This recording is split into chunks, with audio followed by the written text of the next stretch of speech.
What's up, nerds? Back with another video today. Today is a different kind of video. I have some questions on my videos, some comments.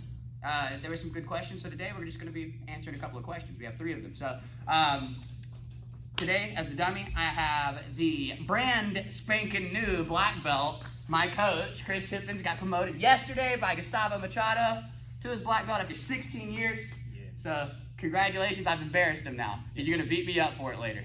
But please make sure you go follow him, hit him up. He is SpiderMonkeyBJJ on Instagram, right? Yes. And on everywhere else, I think. So hit him up, go follow him. He teaches me everything I know. So basically, whenever I teach you guys something, I'm regurgitating the nonsense that he's put into my head. But today, the questions were, the first one we're going to answer is from the hip toss, someone breaking you down, getting heavy, stopping it where you can't step through. They're not counter-stepping necessarily, because in the last video I had, we did a counter-step into a trip. Well, in this video, we'll talk about that. It's actually a really easy, simple solution if they decide to get heavy and drop. What we're going to do is a kick through. We're just going to stay attached with our same grips, and we're going to kick the leg back behind. We're going to sit. We'll end up on the top side. So the situation is I've stepped through from my hip toss, and he decided to just take that back arm and wrap my head and get heavy, right? So now I can no longer step through effectively. It's going to get me messed up. I don't have the leverage here to really trip because he's got my head so broken down.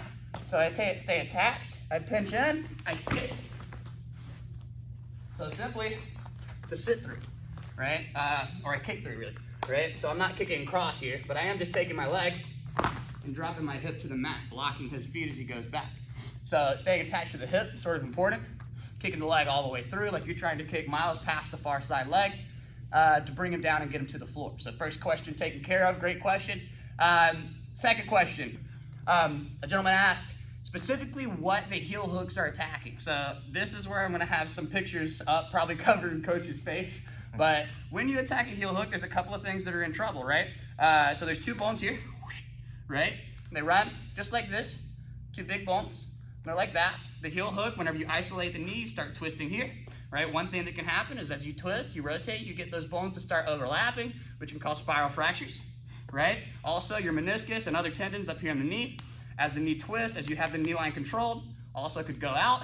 We could also get breaks down here at the heel and dislocations and stuff in here, depending on how the heel hook's applied. More likely, though, is going to be here and something in the knee that goes out, while the ankle could also break. And we saw that with the very recent heel hook that we saw in the One Championship, where Mickey was on someone's leg for 8 minutes.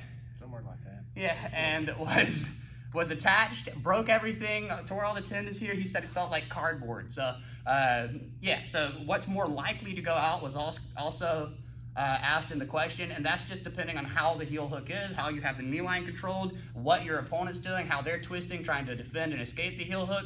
And also, I mean, it could go into things like, do they have previous injuries? Do they have other stuff? Is there already damage to the leg? Is there already damage to the knee? But to simplify that, I'm not a doctor by any means, but that's what the submission is attacking.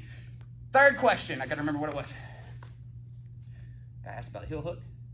Okay. Oh, right, third one. Someone specifically asked to see my coach, Chris, demonstrate a Gogoplata from the closed guard. So that's your job, sir. I get trouble. Well, we got to give the people what they want. So when I go to finish, like I said, I'm going to hip out, bring this up high, and walk my guard up high. Go to get into a rubber guard situation where I start bringing my foot over. I like to pinch. You notice I'm keeping all this connected here as I bring my hand here.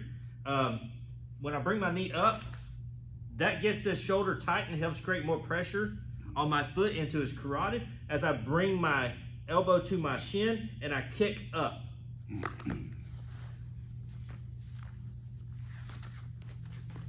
Well, appreciate that. Thank you. You're welcome. There you have it.